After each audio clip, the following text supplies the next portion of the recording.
What's up everyone, it's your boy Pav and welcome back to another video, and I'm happy to announce that today's video is sponsored by Factor. Factor makes meeting your nutrition goals easier than ever by delivering fresh, never frozen, dietitian approved meals straight to your doorstep. With Factor, you can avoid takeout and ordering in and instead get delicious and nutritious no-nonsense food that's ready quickly. Factor's chef-prepared meals make it easy to eat well, so you never have to opt for something that isn't good for you. All while saving you time. No need to cook, no need to look at recipes, no need to buy ingredients. Factor's no hassle prepared foods make sure you always have something nutritious on hand. Your meal is delivered fresh, never frozen, to your door. Just heat, eat, and enjoy. Factor meals can be heated in the oven or microwaved in just minutes. And personally for me, these Factor meals have been a lifesaver. Whenever I was working, I used to love to order food to save time. But over time, I got so tired of eating the same things over and over again. With Factor though, it's quick, it's easy, it has so many nutritious options, and I get to eat unique meals that otherwise I would have never taken the time to make before.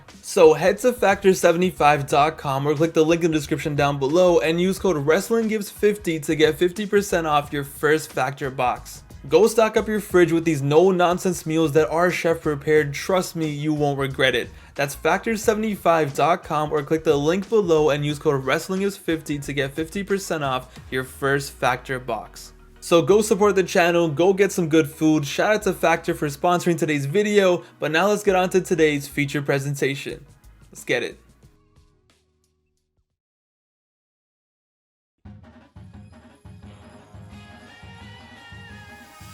In a few weeks, the WWE is heading over to Indianapolis, Indiana for Fastlane. John Cena is back in the cut and appearing every week. The Rock apparently loves wrestling again, and just like most pay-per-views these days, it's shaping up to be a really fun show. But with it being the 7th Fastlane show, it made me realize that I barely remember anything from any Fastlane event. Fastlane is a pay-per-view that might be the most forgotten pay-per-view every single year. Like if someone had a gun to my head and told me to name 3 Fastlane main events, I would be chilling with Tupac in no time. So I thought before this year's show, why not go back and watch every Fastlane pay-per-view, go back to 2015 and onwards and take a look at the ups and downs over the years, the forgotten matches and moments, and honestly just take a look back at these shows that otherwise I would never ever watch. I watched every Fastlane pay-per-view, so you don't have to. Let's get into it. We begin in 2015 and live from Memphis, Tennessee. Shout out to 3-6 Mafia. It was the first ever Fastlane event, and Roman Reigns on the poster in his first singles pay-per-view main event. At the time, it really felt like Fastlane was literally made just to get Roman Reigns over. Because on the surface, this show looks like a 2K15 universe mode come to life, but surprisingly, I had a lot of fun watching this show. This show was the setup for WrestleMania 31, and there were so many moments on this show that I totally forgot about. The show opened up with the Authority, Seth Rollins, and these two old men having a midlife crisis, defeating Ziggler, Ryback, and Rowan in a 6-man tag match. First of all, what an interesting mix. What the hell is this? But the Authority got the win, and after the match they were beating up on their opponents, and out came Randy Orton to save the day, who got an insane pop, and he ran to the ring and just went mental, setting up the match from WrestleMania that we all remember against Rollins. But the reaction he got here and the return itself, it was pretty electric, and I genuinely had zero recollection of this. I did not remember Randy returning at all.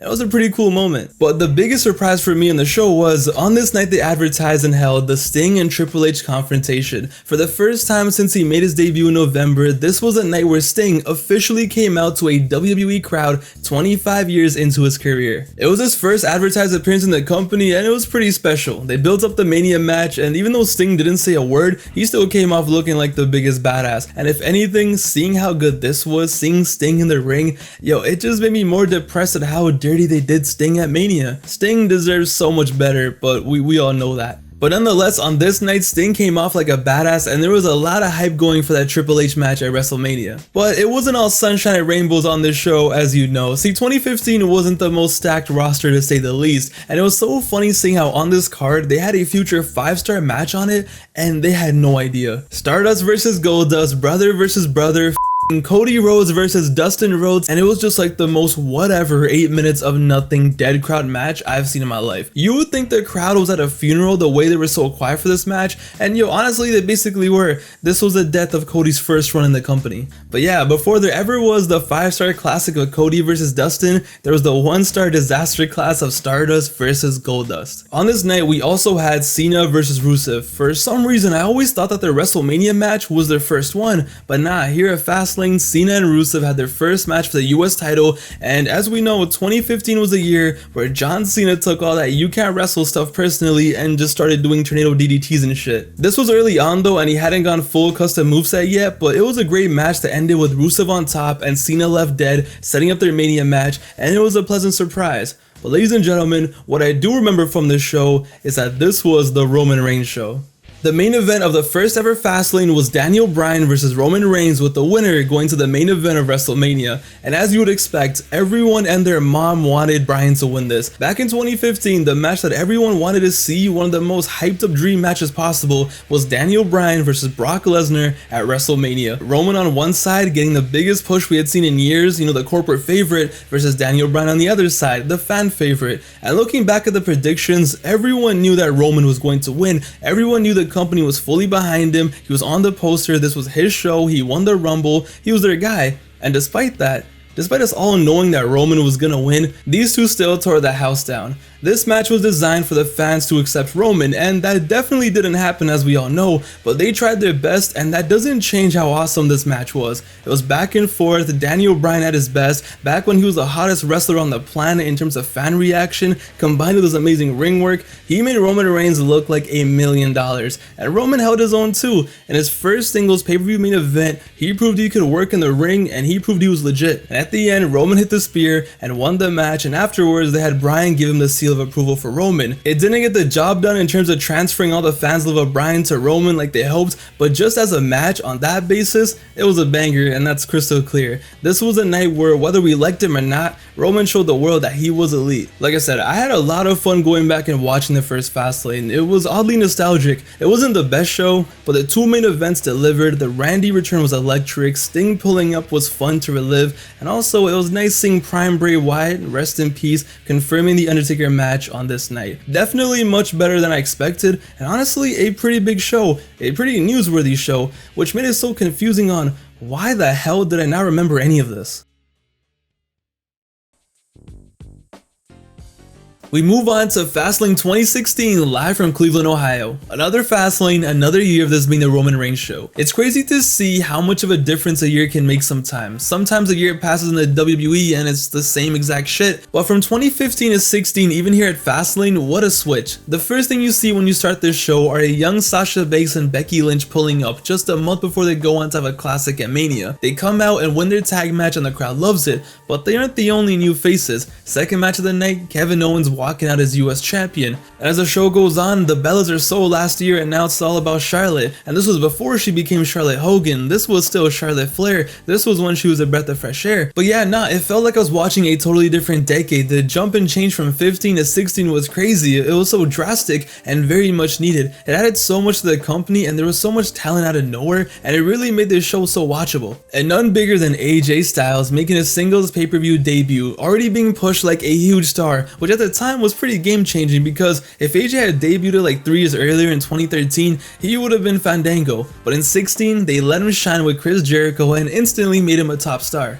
20 minutes of action between the two all-time greats. Yo, sign me up every time, anytime. This was a time when it felt like the entire roster was injured. This was when Cena, Orton, and Rollins, 3 top guys, were all out, but somehow they pulled off a solid show with all the new talent they had. If this was a year prior and 3 top stars were out, we would have to watch like old-ass Kane and Big Show trying to put on a 5-star classic until one of them faints in the ring. It was definitely a new era. But yo, the match that blew me away the most was the main event. I once again totally forgot about this match, and it's a match that I never hear get talked about, and it makes no sense whatsoever. This show was alright, right? It was solid, it was whatever, but the main event was a banger. Brock Lesnar, Roman Reigns, Dean Ambrose in a triple threat match. The winner goes to Mania, and for 20 minutes these 3 crackheads went off. This match was awesome to watch, a match that is totally forgotten in time, but this is no doubt special. We always hear about the SummerSlam Fatal 4-Way and the Rumble 15 Triple Threat, but this is right up there with them. I don't care. Lesnar was in his bag, destroying everyone as the monster. Roman was Super Roman, and Ambrose was the underdog, just trying to survive and win, and everyone played their role perfectly.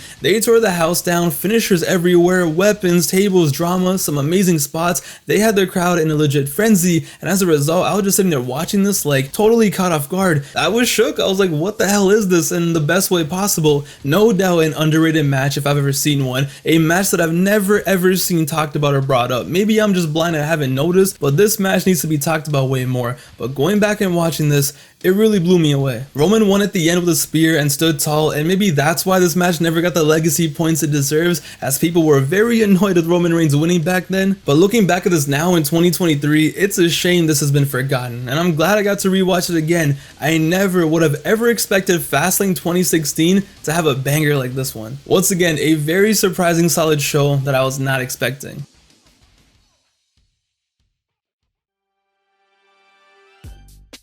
We move on to Fastlane 2017 live from Milwaukee, Wisconsin. And just from seeing the poster of this show, I instantly remember this night and the backlash that ensued.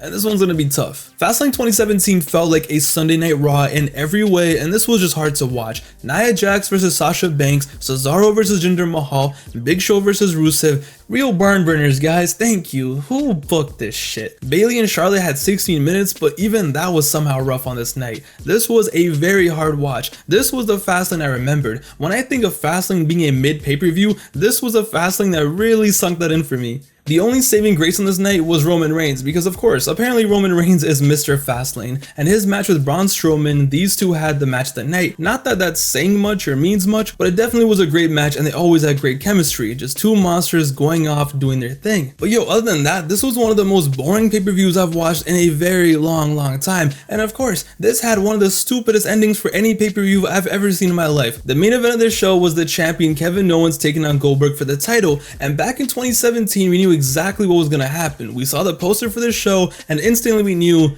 we were fucked. But yo, even now in 2023, rewatching this just annoys me so much. Kevin Owens is your champion and they made him look like the biggest bozo I've ever seen. The champion walked into the main event of a show and lost in 22 seconds to a 51-year-old man who gets tired after making his entrance. This was bad, okay? This was so bad that when this show ended, hashtag cancel WWE Network was trending, and at that point, it was definitely well deserved. I was depressed rewatching the show. I had fun watching the last two, watching 15 and 16, but this one, nah, this was horrible. This was trash. And no one should ever, I repeat, no one should ever go back and watch this. Let's just pretend this never happened.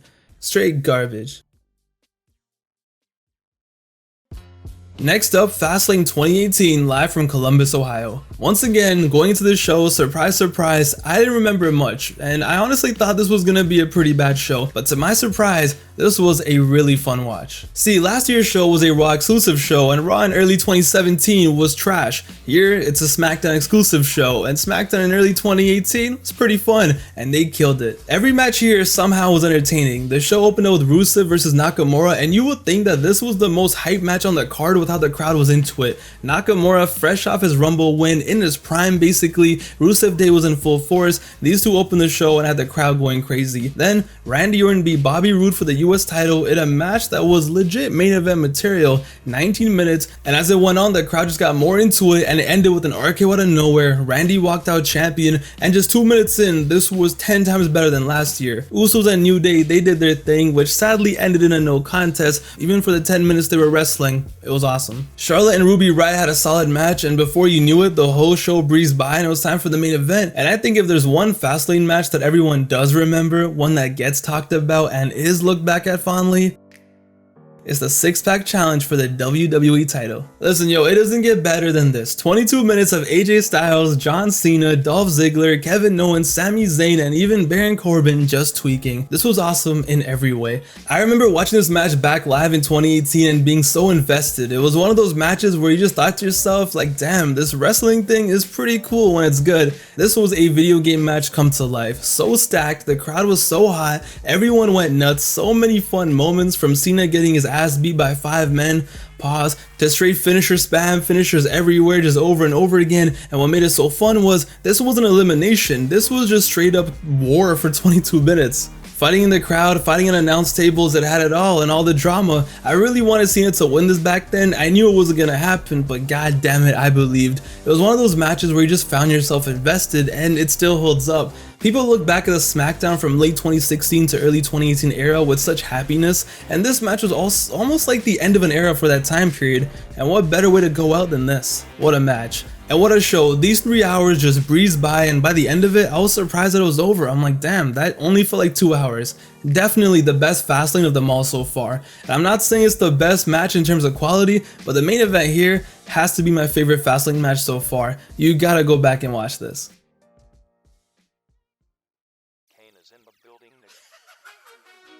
Fastlane 2019 back in Cleveland. This was a show that going in I was dreading. For one, 2019 WWE isn't exactly my happy place. Second, this show was 3 hours and 40 minutes long. For what reason? I was about to spend my Friday night watching Fastlane 2019. I wanted to shoot myself, but it was actually pretty fun. And this one, despite having 9 matches for God knows what reason and almost being 4 hours, there are a lot of gems on this show. First, the Raw Tag Team Triple Threat match. This match casually went crazy. They were given 10 minutes and that's it, and apparently that was more than enough for them to tweak. And then there was Samoa Joe versus Rey Mysterio versus Andrade versus R-Truth in a Fatal 4-Way. This was back when Rey and Andrade used to tear it up on SmackDown Weekly, and it was no different on pay-per-view.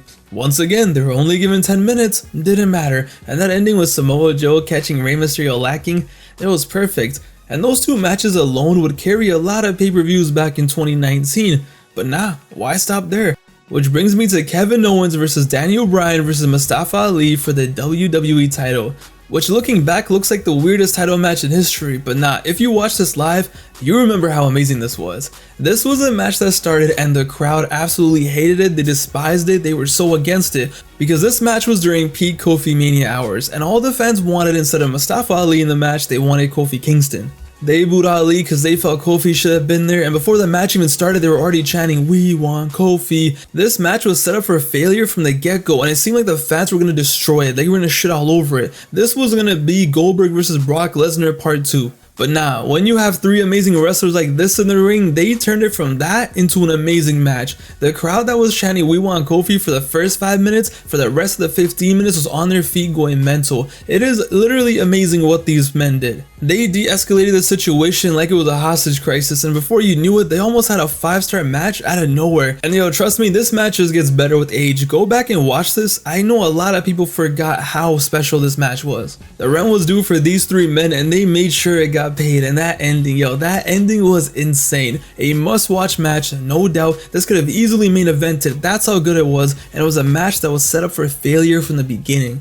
And in terms of the actual main event, yo, that was pretty amazing in its own way, as it was the last dance for the Shield on pay-per-view.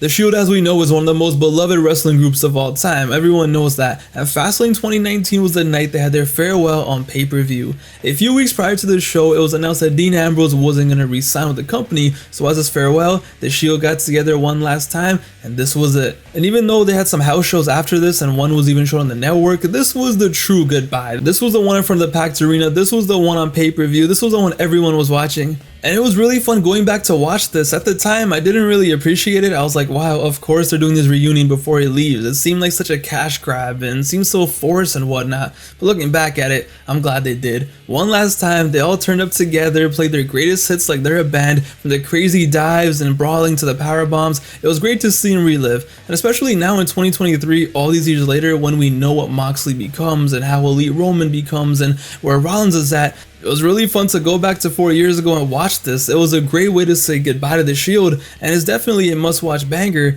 and it's still crazy to me that it ended up happening on a Fastlane pay-per-view. Just when I thought 2018 was going to be hard to beat, 2019 came out of nowhere and just dropped this fire and just left. What a plot twist, and what a great show.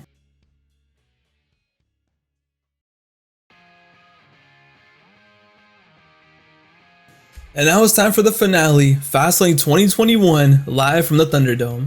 This was an interesting watch to say the least. Going to this show, I had never gone back and watched a COVID era show. I never rewatched any empty arena show. I never watched any Thunderdome show. I avoided those as long as I could. It was just one of those things I never felt like reliving just because of how depressing it was. But for this video, I had to, and it was such a trip. The piped in crowd noise, the video board, and all of it just felt so surreal. I felt like I was watching wrestling from another planet, and it was wild that this was only 2 years ago, but it felt like this was ages ago. And yeah, all I can really say about the Thunderdome is they did their best at the time. They made the best of the situation, but I can't deny it. It is hard to go back and watch these shows without a crowd. Not because the wrestling is bad, it's just so different. It's just very depressing and dull at times.